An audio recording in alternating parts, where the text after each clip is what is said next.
पड़ गया अपर्णा। इस प्रकार ओम नमः शिवाय ओम नमः शिवाय ओम नमः शिवाय मंत्र का जाप करती रही। और इधर भगवान महादेव वो भी समाधि में बैठे हैं।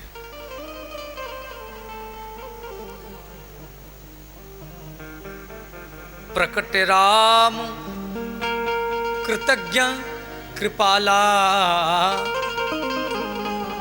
तो शिव जी के सामने भगवान राम प्रकट हुए। तो भगवान महादेव प्रणाम किए, स्तुति किए। तो भगवान राम बोले, हे महादेव, मैं आपको जो दर्शन दिया,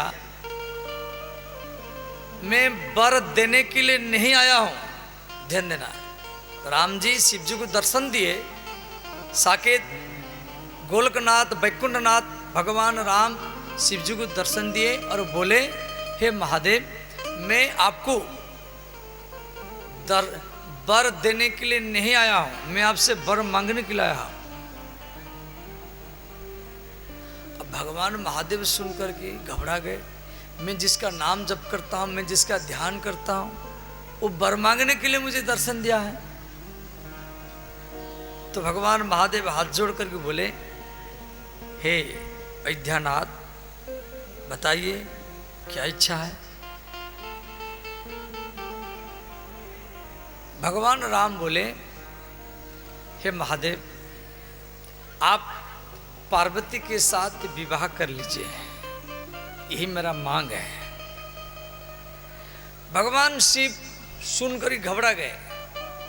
भगवान शिव बोले, हे अयोध्यानाथ, मेरी पत्नी सती यज्ञ मंडप में शरीर त्याग किया और उसके बिना मेरा मन बेचैन हो गया।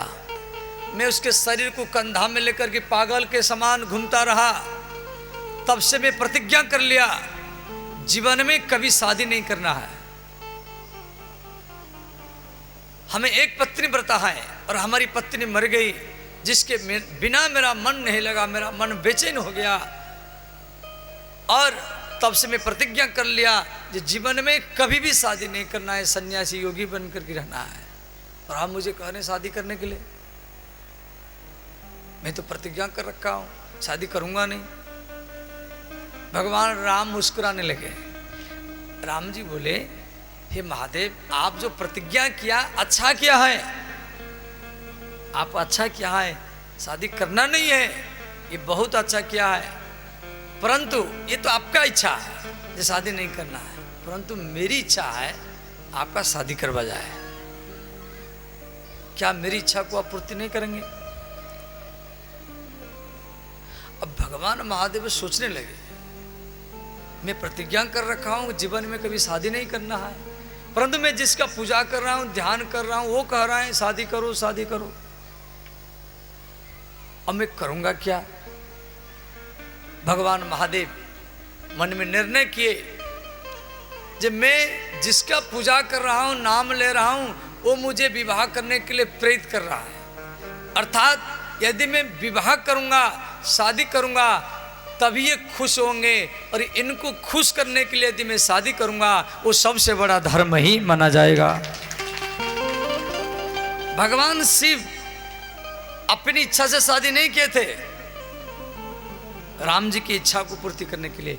ऐसे भी मैं देखा, समाज में बहुत लड़के होते हैं, कई लड़के होते हैं, कई लड़कियां होती हैं, वो शादी करना नहीं चाहते हैं। कभी भी शादी का प्रस्ताव आया तो वो लड़के लड़कियां इधर उधर छुप जाते हैं, उनकी इच्छा नहीं होती है शादी करने के लिए। अंतिम में कई बार मना करते रहते हैं। अंतिम में माता पिता रोने लगते हैं, कि बेटा बेटी शादी कर लो, ये वंश आगे कैसे बढ़ेगा, वंश यहीं रुक जाएगा। तो अंतिम में वो लड़के वो लड़कियां माता पिता के प्रसन्नता के लिए हाँ भरते।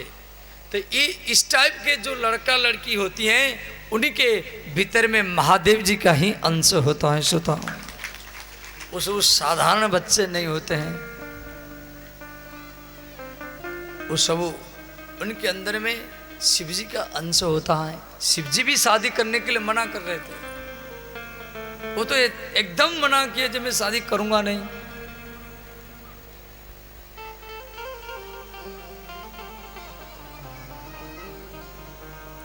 बहुविधि राम शिव ही समुझावा।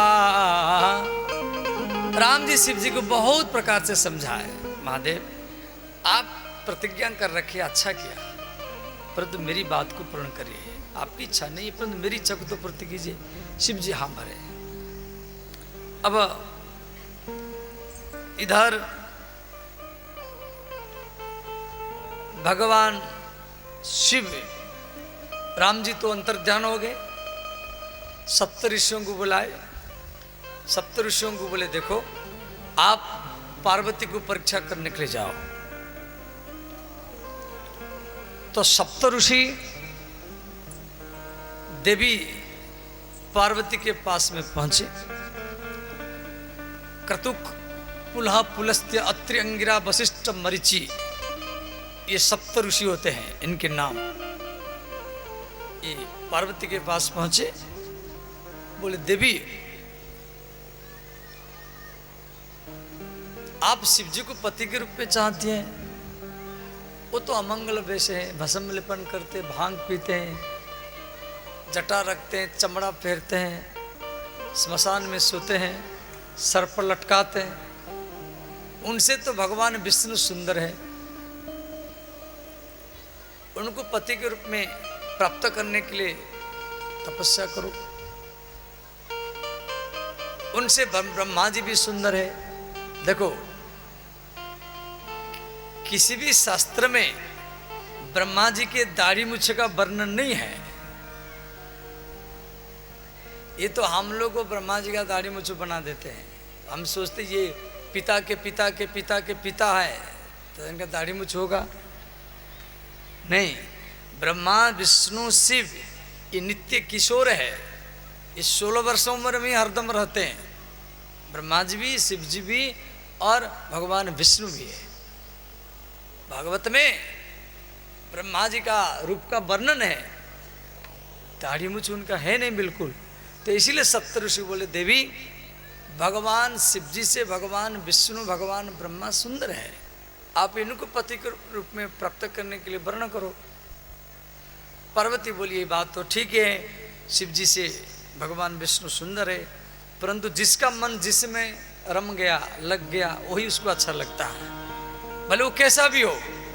जिसका मन जिसके ऊपर चला गया वही उसको अच्छा लगता है। मुझे मेरा मन शिव जी में है, इसलिए मुझे शिव चाहिए, दूसरा कोई नहीं चाहिए।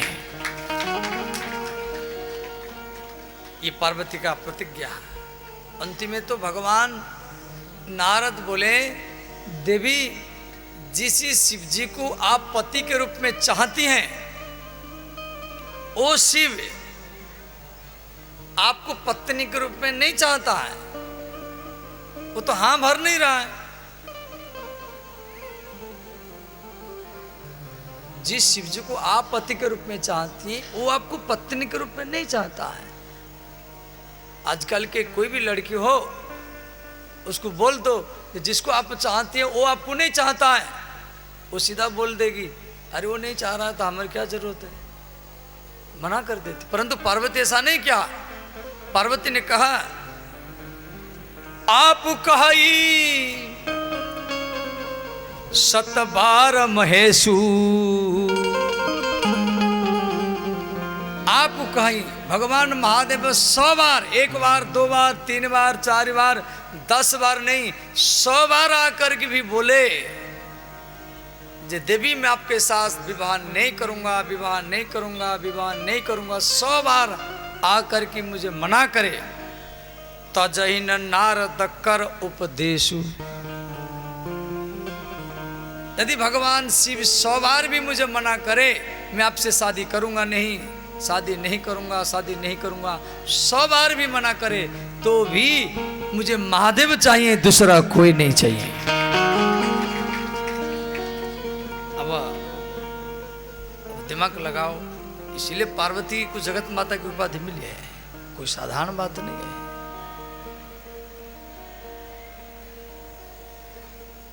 पार्वती बोली,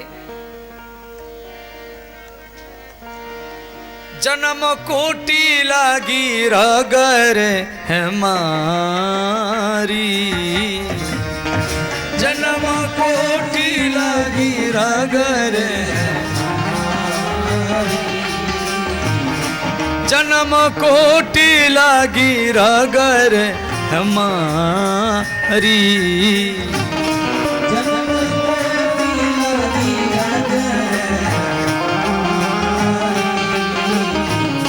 परौ शंभु नत रहे कुमारी, परौ शंभु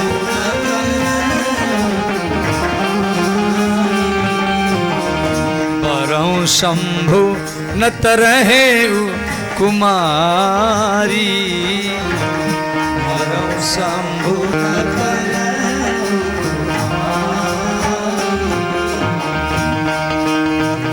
सब गाइए हर हर महादेव।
ऋषि पार्वती के इस प्रकार दृढ़ संकल्प को, अटल प्रतिज्ञा को सुन करके खुश हो गए।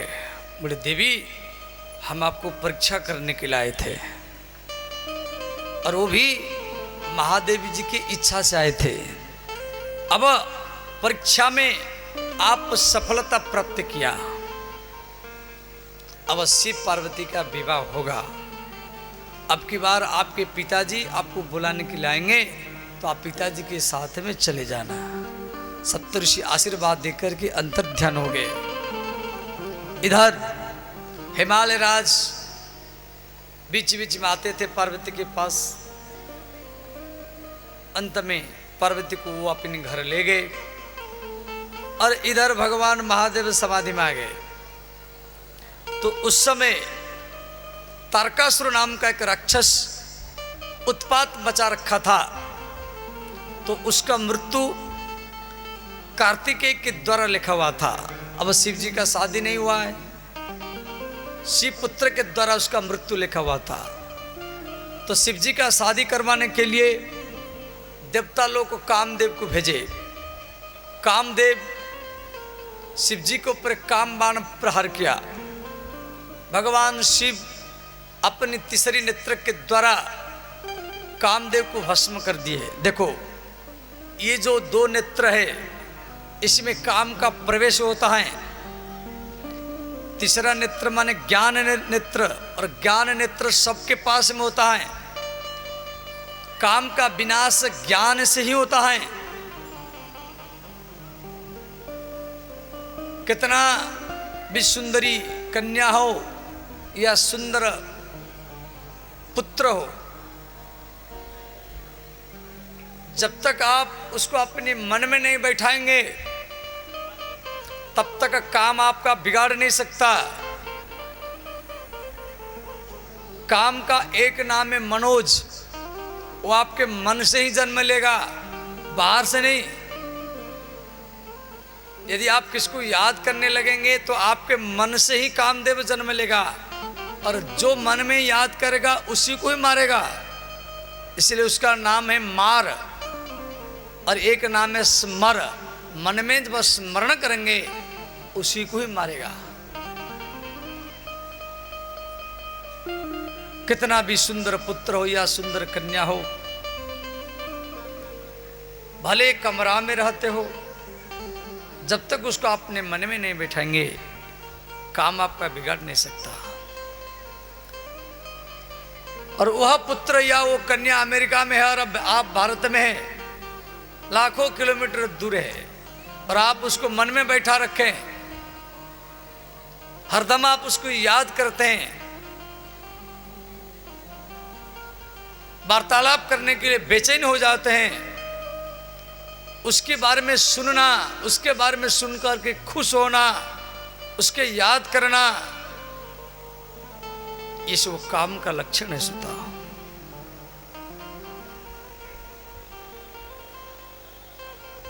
और इस प्रकार जब आपके अंदर में आने लगेगा, भले वो लाखों किलोमीटर दूर में हो, आपके पास में नहीं है, तो अंत में काम आपके मन से पैदा होकर के और आपके ऊपर ही बाण प्रहार करेगा।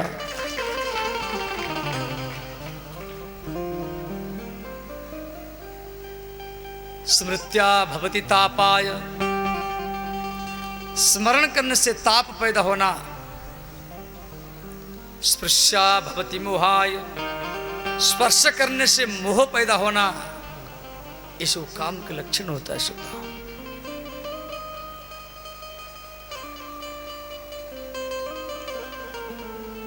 और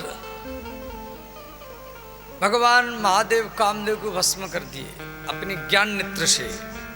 कामदेव की पत्नी रति रोने लगी और बोली, ये महादेव, मुझे मेरे पति चाहिए। भगवान शिव बोले, देवी अब उसका शरीर नहीं रहा, अंग नहीं रहा, इसलिए उसका नाम पड़ा अनंग। जब यदुवंश में कृष्ण का अवतार होगा, जब यदुवंश कृष्ण अवतारा,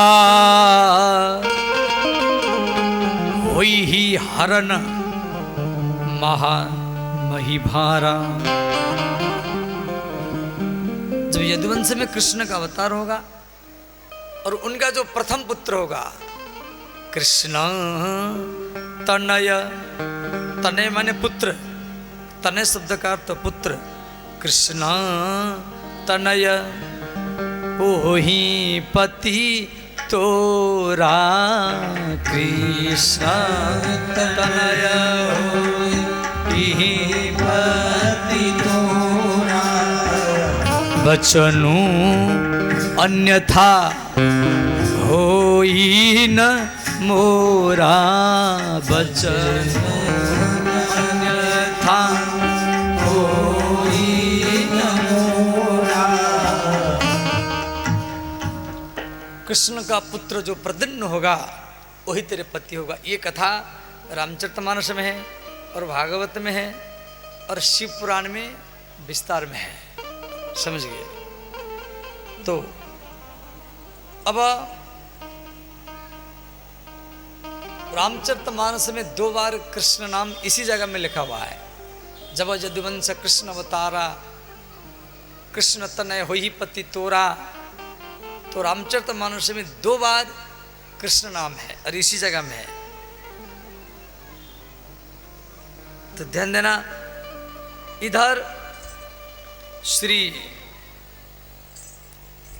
ब्रह्मा जी लगन पत्री भेजे, श्री नारद जी हिमालय को दिए, पर्वतराज हिमालय विवाह का तैयारी कर रहे हैं। इधर भगवान महादेव राक्षसों को, देवताओं को, मनुष्यों को, भूत प्रेतों को निमंत्रण दिए। सारा राक्षस समाज उस शिव जी के बराती में आने के लिए तैयार हो गए।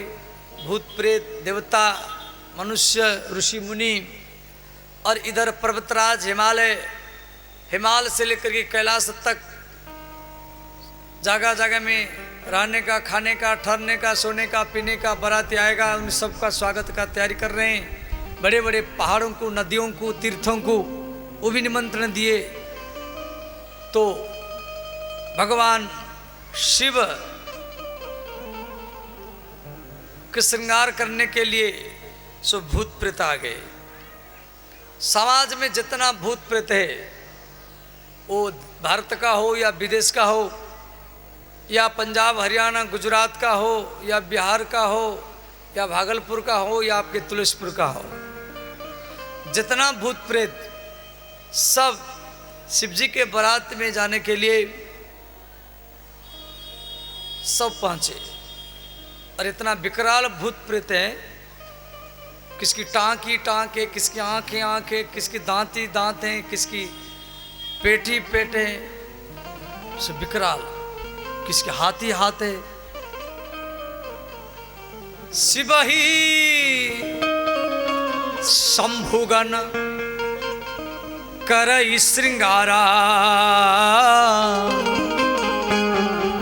जटा मुकुट अहि मोर संबारा।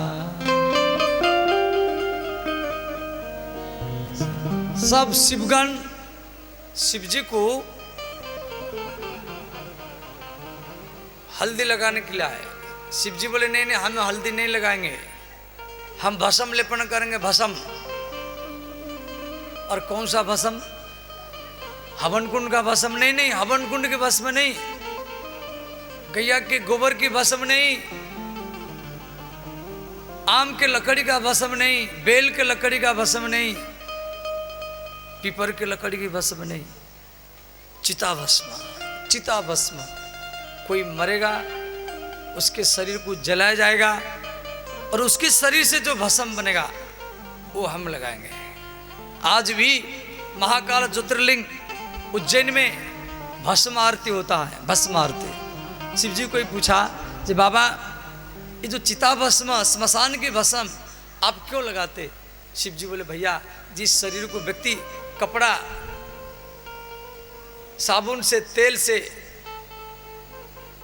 और हल्दी से सजाता है, वो शरीर एक ना एक दिन भस्म होने वाला है, इसीलिए मैं भस्म लेपन पसंद ही करता हूं। शिव ही शंभुगन करे श्रृंगारा, जटा मुकुट मोर। जैसे बिहार में जो दूल्हा है वो मोर पहनता है, वो बांस के हो या कैसा भी हो, आप सब मालूम है। तो ये सर्पों का मोर, अहि माने सर्प। कुंडल कंकन पेहरी ब्याला, शिव जी के कान में जो कुंडल है वो सोने चांदी का नहीं है, ब्याला। ब्याला माने जहरीला, ब्याला शब्द का अर्थ जहरीला। दो बिछुला है शिव जी के कान में लटका है। कंकन, हाथ में जो कंकन है, जैसे बच्चे कुछ लोग सोने की चांदी के कंकन पहनता है, शिव जी ने जो हाथ में जो कंकन पहरे वो भी जहरीला सांप, जैसे पतला छोटा सर्प होता है करेत, बड़ा जहरीला होता है, ऐसा सर्प को वो कंकन बना लिए। कुंडल कंकन पेहरी ब्याला, तन विभूति पटक केहरी छाला। शिव जी के शरीर में जो कपड़ा है वो रेशमी नहीं है, वो सिंह का, बाघ का चमड़ा है। और शशि ललाट, शशि माने चंद्रमा, शशि शब्द का अर्थ चंद्रमा। ललाट में चंद्रमा को रखे। शिव जी को पूछा बाबा आप शादी करने के लिए जा रहे हैं, ये चंद्रमा को आप ललाट में क्यों रखे? शिव जी बोले भैया देखो, कोई भी दूल्हा जाता है तो लाइट जनरेटर लेकर के जाता है, और हम लाइट कहाँ से लाएंगे? हम तो इसी स्मशान में रहते, भिखमंगा है, हम जोगी है, सन्यासी है। तो इसीलिए इस चंद्रमा को जटा पे धारण कर रहे हैं, ये लाइटिंग का ही काम करेगा। शशि ललाट, सुंदर सिर गंगा, गंगा को भी जटा में धारण किए। शिवजी को ही पूछा, बाबा ये गंगा को क्यों धारण कर रहे हैं? शिवजी बोले, देखो बाराती जाएंगे, रास्ता में इसको प्यास लगेगा तो गंगा पानी पिलाएगी, इसलिए इसको भी साथ में ले चलो। और नैन तीन उपबीत भुजंगा, उपबीत माने जनेऊ। शिवजी के कंधा में जो जनेऊ है वो भुजंगा है। भुजंगा माने धामन सर्प है, जो लंबा लंबा सांप होता है, बड़ा तेज भागता है। तो 3 को सांप लाए, शिवजी इसको जनेऊ के रूप में धारण किए। नैन तीन उपबीत भुजंगा, भुजंगा शब्द का अर्थ सांप। देखो मैं अपने मन से नहीं बोल रहा हूं, ये रामचरितमानस में लिखा गया है, मैं तो सिर्फ इसका अर्थ कर दे रहा हूं। और करत त्रिशूल, हाथ में त्रिशूल है। सत रज तम, तीनों को बस में। और डमर विराजा, शिवजी के हाथ में डमर है। नृत्यावसाने नटराज राजो ननाद डक्करम नवपंचवारम। शिवजी डमरू, शिवजी के डमरू से ये सब शब्दों की उत्पत्ति हुआ है। ईश्वर वर्ण व्यंजन वर्ण 14 सूत्र है शिवजी के डमरू से। और चले बसई चढ़ी बाजई बाजा। शिवजी, अब कोई दूल्हा जाता है तो घोड़ा के ऊपर बैठ के जाता है, कोई भी दूल्हा जाता है तो घोड़ा के ऊपर बैठ के जाता है। शिवजी बोले, हम घोड़ा के ऊपर नहीं बैठेंगे, हम बैल के ऊपर बैठेंगे। बैल क्यों? घोड़ा के ऊपर क्यों नहीं बैठेंगे? शिवजी बोले, देखो घोड़ा जो है वो कामदेव का वाहन है, घोड़ा कामदेव का वाहन है। और बैल जो है वो धर्म का वाहन है, धर्म का वाहन बैल है। और कामदेव का वाहन घोड़ा है। विवाह क्या? विवाह, विवाह क्या होता है? एक विषय भोग का लाइसेंस है। ऐसे आप किसी कन्या के साथ, किसी स्त्री के साथ रह नहीं सकते, परंतु विवाह के बाद में किसी भी पुरुष के साथ कोई पुरुष या कोई स्त्री एक साथ में रह सकते, विवाह से पहले नहीं। ये सनातन धर्म निषेध, लिविंग रिलेशन नहीं होता है। ये सनातन धर्म में ये पद्धति नहीं है, विवाह के बाद में होता है। आजकल ये लिविंग रिलेशन ये बहुत बड़ा खतरनाक मोड में समाज जा रहा है। और इसी के कारण हर रोज 50-60 कन्याओं की हत्या होता है, हर रोज। कुछ को तो समाज में अखबार में आ जाता है, कुछ को तो मालूम नहीं पड़ता है। जब तक शादी नहीं किया जाएगा तब तक कोई भी कन्या, कोई भी पुत्र एक साथ में रह नहीं सकते। विदेश, ये पाश्चात्य सभ्यता है। अमेरिका में ये प्रथा चलता है। उस समय बहुत कन्याओं की हत्या हुआ अमेरिका में, आज से 10 साल पहले। अब लड़कों की हत्या होने लगा। लिविंग रिलेशन है, लड़कियां लड़कों को मार देते वहां। पहले लड़कियों की हत्या होता था, अब लड़कों की हत्या चलता है। इसीलिए सनातन धर्म इसको वर्जित करता है। जब तक शादी नहीं होगा विषय भोग का कोई भी लाइसेंस नहीं है। तो भगवान महादेव बैल के ऊपर इसलिए बैठे जो कामदेव का वाहन घोड़ा है। शिव जी बोले, देखो समाज के लोग भोग के लिए, इंद्रियों की सुख के लिए शादी करते हैं, इसीलिए वो घोड़ा के ऊपर बैठ कर के जाते हैं। हम इंद्रियों की सुख के लिए, भोग के लिए शादी नहीं कर रहे हैं, हम राम जी की इच्छा का पूर्ति करने के लिए शादी कर रहे हैं, इसीलिए हम बैल के ऊपर ही बैठ कर के जाएंगे। वाल्मीकि रामायण में दिया गया है, राम विग्रहवान धर्म, राम ही धर्म है और धर्म का वाहन बैल है, इसलिए हम बैल के ऊपर बैठेंगे। अब बैल के ऊपर बैठेंगे तो कैसे बैठेंगे? शिव जी आगे की तरफ मुख नहीं किए, बैल के पीछे की तरफ मुख किए। और कोई दूल्हा जाता है वो आगे, जो सब समाज मुझे देखे। शिव जी बोले, नहीं ना, हमको कोई नहीं देखे, और पीछे मस्तक करके बैठे। भगवान महादेव जा रहे हैं शादी के लिए, और बाराती देवता लोग भी जा रहे हैं, राक्षस लोग जा रहे हैं, भूत प्रेत जा रहे हैं।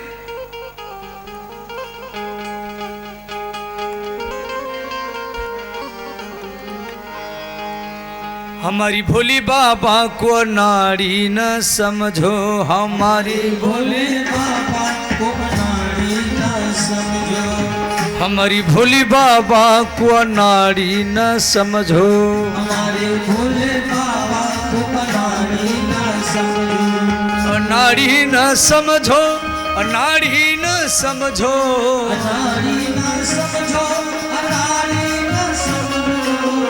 अनाड़ी न समझो, अनाड़ी न समझो,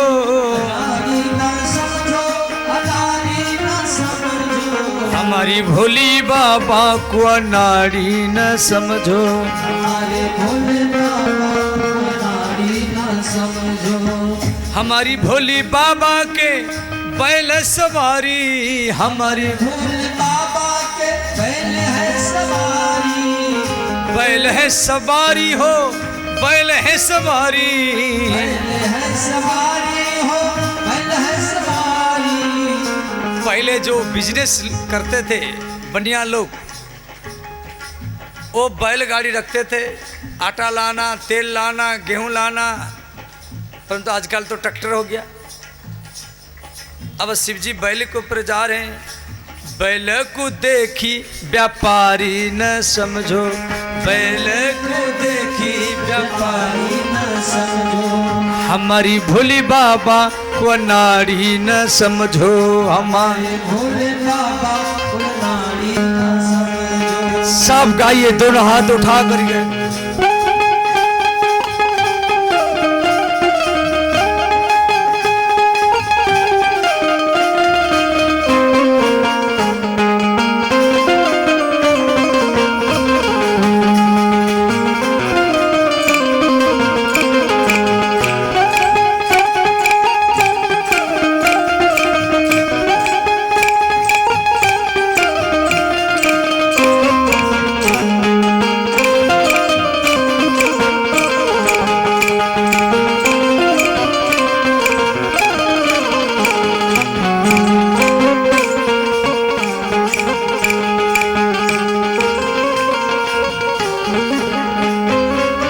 हमारी भोले बाबा के हाथ में डमरू, हमारी भोले बाबा के हाथ में डमरू, हाथ में डमरू हो, हाथ में डमरू, हाथ में डमरू हो, हाथ में डमरू। जो गांगा में बंदर नाच दिखाने के लिए आते हैं, उनके हाथ में डमरू होता है, उनको आप बोलते मदारी। डमरू को देखी मदारी न समझो, डमरू को देखी मदारी न समझो, डमरू को देखी मदारी न समझो, डमरू को देखी मदारी न समझो, हमारी भोली बाबा को नाड़ी न समझो, हमारी भोले बाबा को नाड़ी न समझो।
हर महादेव।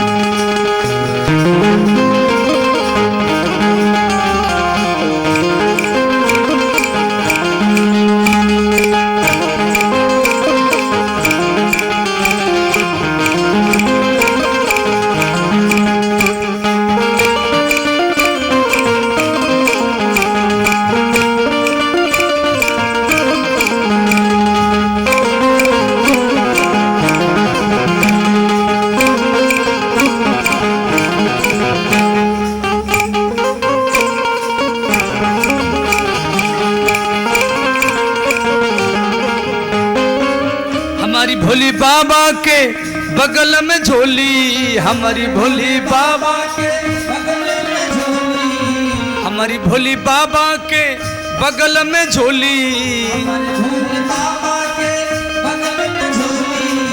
बगल में झोली हो, बगल में झोली,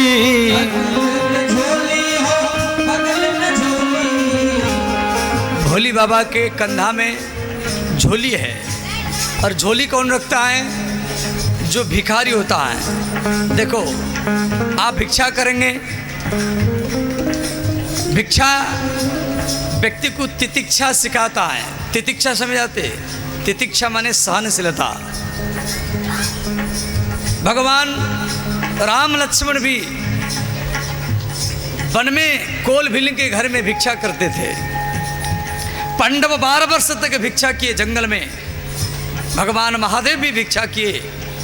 और वामन भगवान परशुराम, राणा प्रताप सिंह, और भिक्षा में बहुत कठिनाई झेलना पड़ता है। ठंडी गर्मी झेलना पड़ेगा। कोई गाली देगा, कोई निंदा करेगा, कोई किवाड़ लगाएगा, और कोई उटपटांग बोलेगा, और ये सब कुछ सहन करना पड़ता है।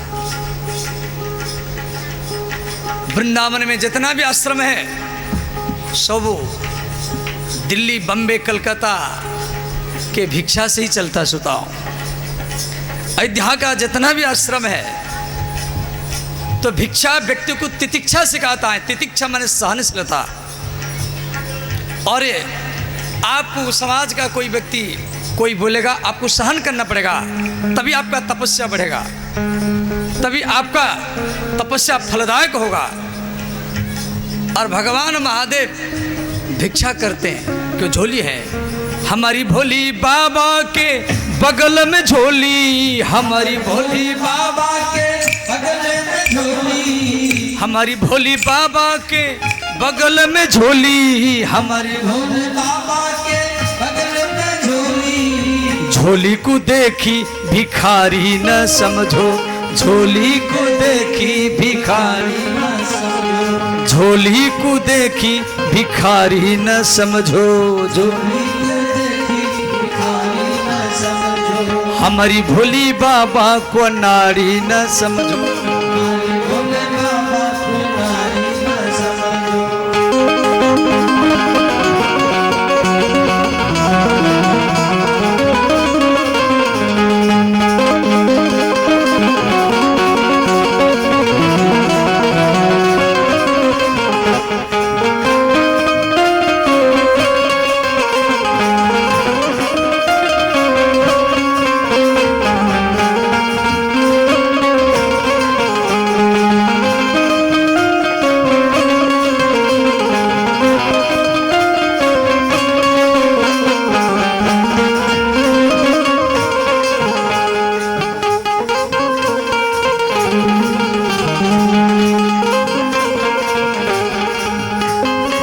हमारी भोली बाबा पर्वत पर विराजे, हमारी भोली बाबा पर्वत पर विराजे, हमारी भोली बाबा पर्वत पर विराजे, हमारी भोली बाबा पर्वत पर विराजे, पर्वत पर विराजे, पर्वत पर विराजे,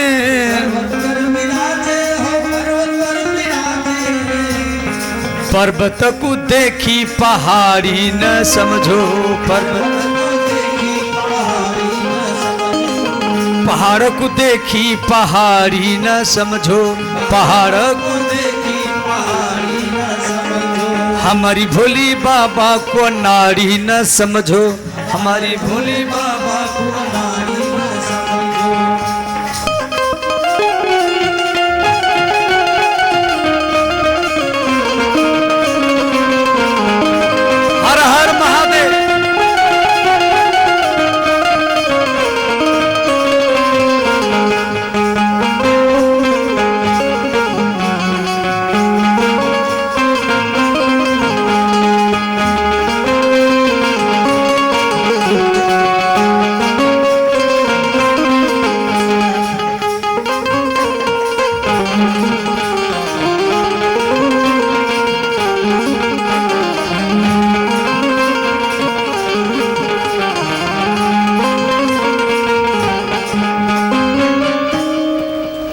प्रकार भगवान महादेव की बराती हिमालय के निकट पहुंच चुका है। तो पर्वतराज हिमालय अपनी पत्नी मैना को बोले, देवी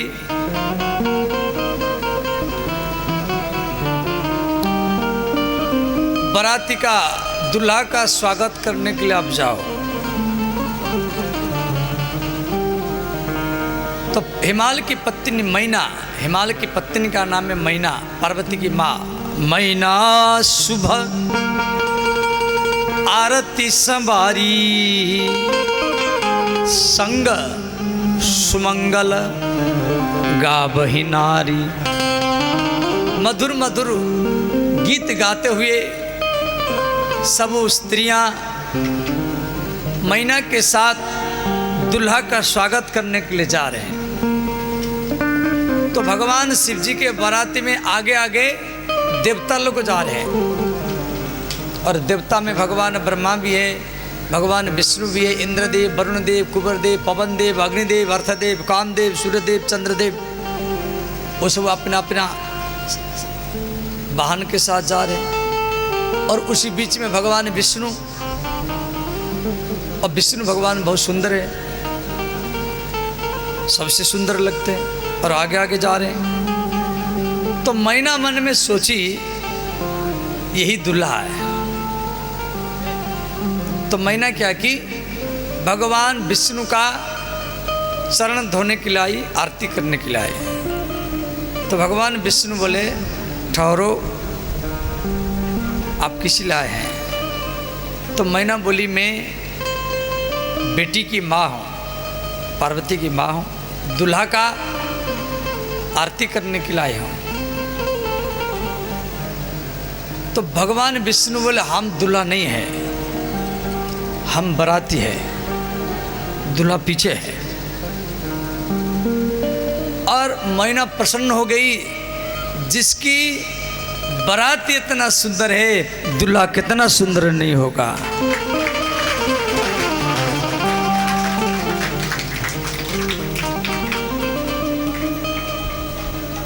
बोले सीताराम भगवान की जय। मैना मने विचार की, जिसकी बारात इतना सुंदर है, क्यों देवता लोग सुंदर है, मुकुट है, कुंडल है, पीताम्बर।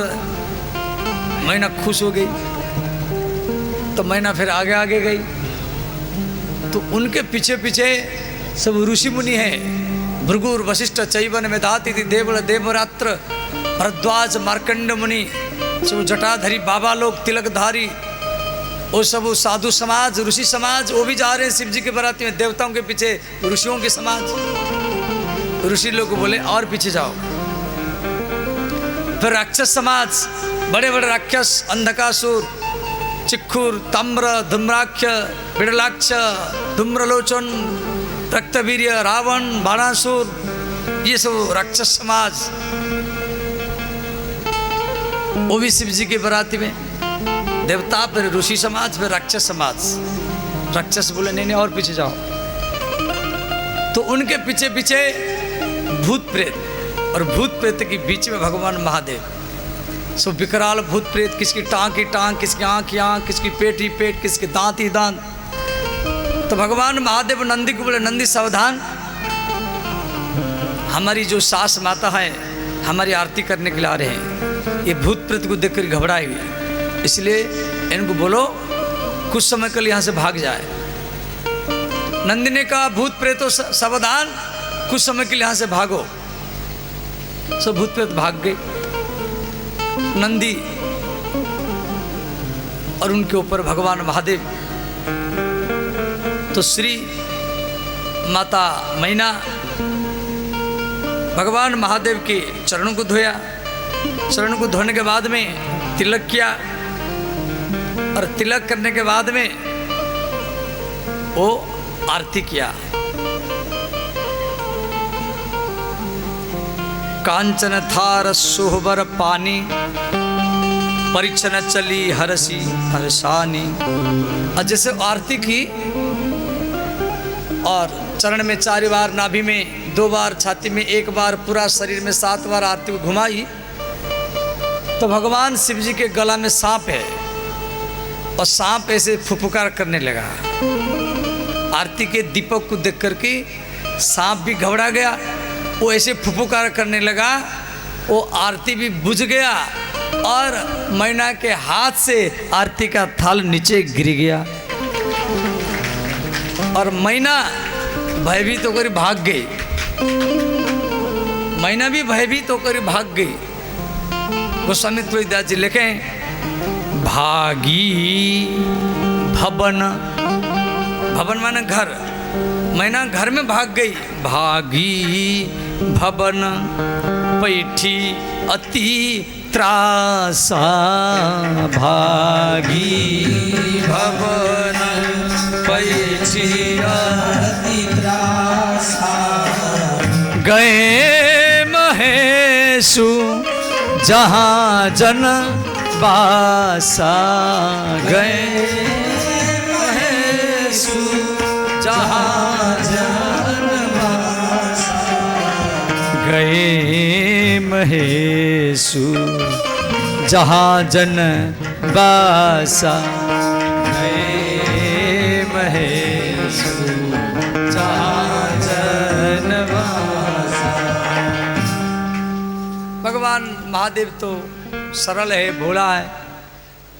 जब बुलाने वाली चली गई भाग करके, शिव जी बोले भैया कहाँ रहने का ठहरने की व्यवस्था, हम चलो, हम पूछते हुए चले जाएंगे। शिव जी चले गए। मैना जा करके घर में रोने लगी और नारद जी को तो गाली दिया।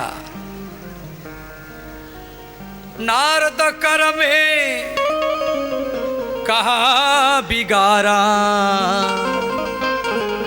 भवन मोर जिन बसत उजारा।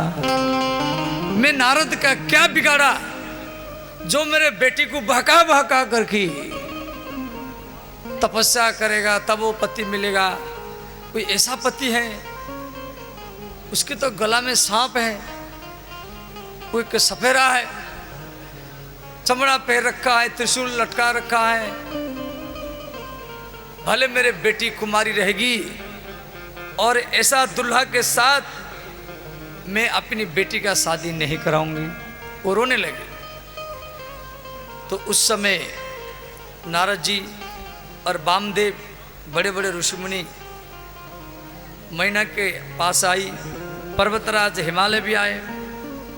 तो नारद जी बोले महारानी रो मत,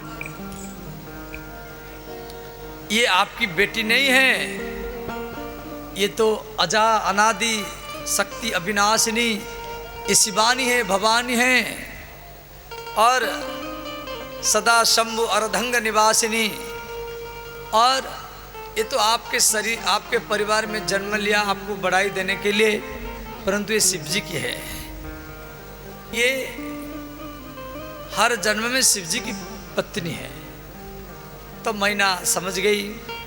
फिर पर्वतराज हिमालय, उनकी पत्नी मैना विवाह मंडप में देवी पार्वती को लेकर के आई और भगवान महादेव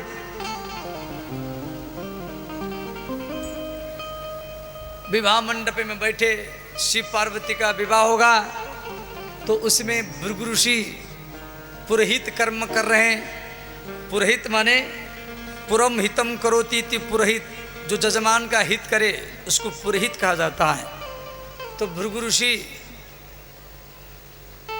हिमालय को बोले देखो बेटी के 3 पीढ़ियों का नाम बताइए। तो हिमालय ने कहा पार्वती, पार्वती के पिता हिमालय, हिमालय के पिता द्रोणों, द्रोणों के पिता सुमेरु पहाड़। तो भृगु जी शिव जी को बोले आप बताइए अपनी 3 पीढ़ियों का नाम। शिव जी बोले हमारी पिता ब्रह्मा है, कि ब्रह्मा के नाक से शिव जी का जन्म हुआ है भागवत के अनुसार। फिर उसका पिता ना ब्रह्मा के पिता नारायण है, कि नारायण के नाभि से ब्रह्मा का जन्म हुआ है। फिर नारायण का पिता कौन है? शिव जी बोले देखो हमारे पिता ब्रह्मा है, ब्रह्मा के पिता नारायण है और नारायण के पिता हम स्वयं ही हैं। नारायण के पिता महादेव है। आप शिवपुराण देखेंगे ना, शिवपुराण, शिवपुराण में दिया गया है कि शिव जी के पुत्र विष्णु है और विष्णु का पुत्र ब्रह्मा है। और भागवत देखेंगे तो विष्णु का पुत्र ब्रह्मा, ब्रह्मा के पिता पुत्र शिव है। माने ये तीनों के पिता है, तीनों के बेटा भी है। और तीनों पुराण, ब्रह्म पुराण, शिव पुराण, भागवत महापुराण, लिखने वाला एक है, कौन? भगवान वेद व्यास। तो व्यास जी तीनों जगह में अलग अलग क्यों लिखे? लिखने वाला तो एक है। माने इन तीनों में कोई भेदभाव नहीं है, ये तीनों एक है। तो भगवान शिव विवाह मंडप में बैठे, भृगु जी पुरोहित कर्म कर रहे हैं। हिमालय राज अपनी बेटी का हाथ शिव जी के हाथ में पकड़ा है। पानी ग्रहण, पानी माने हाथ, पानी शब्द का अर्थ हाथ। पार्वती का हाथ शिव जी के हाथ में पकड़वा गया। पानी ग्रहण जब कीन्ह महेशा, पानी ग्रहण जब कीन्ह महेशा, पानी ग्रहण जब कीन्ह महेशा,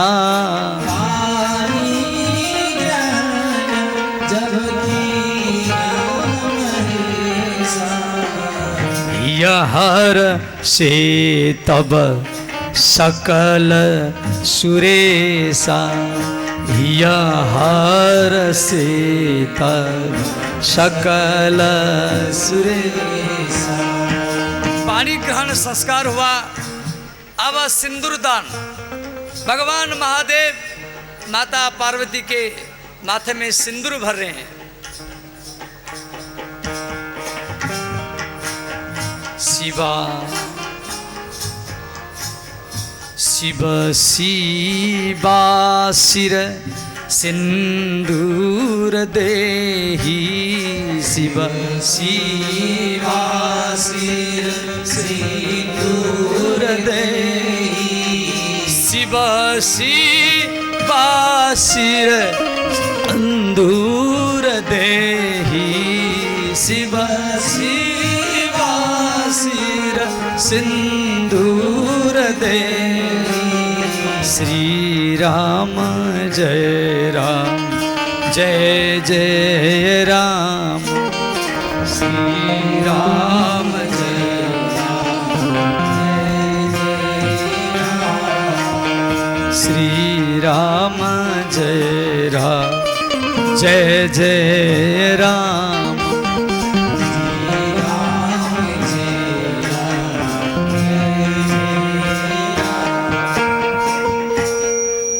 अब ये तो राम कथा के माध्यम में हम अब लोक रीति से, वेद रीति से दोनों दुल्हा दुल्हन को सामने खड़ा किया जाए। पहले शादी दो प्रकार की होती है, लोक रीति और वेद रीति, दोनों को पकड़ा जाए। और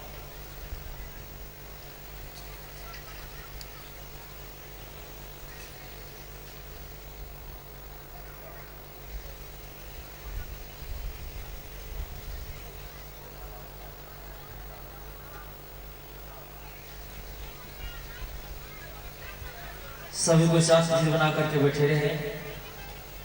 अभी भगवान का विवाह उत्सव होगा। अभी आप जयमाला का दर्शन कर रहे हैं। इसके बाद हमारे जजमान परिवार के द्वारा भगवान का पूजन होगा। और आज बहुत सुंदर सुंदर झांकी भी है। सभी को झांकी दर्शन करेंगे, फिर अपने अपने घर को जाएंगे।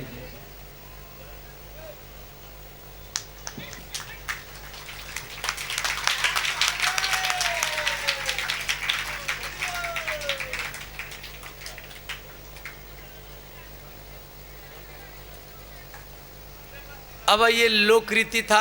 अब वेद रीति से, वेद मंत्र से शादी होगा।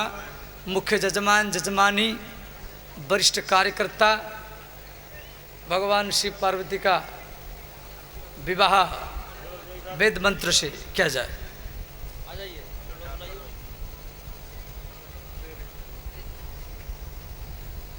अब हमारे जजमान परिवार के द्वारा भगवान का पूजन होगा वेद मंत्र के द्वारा। फिर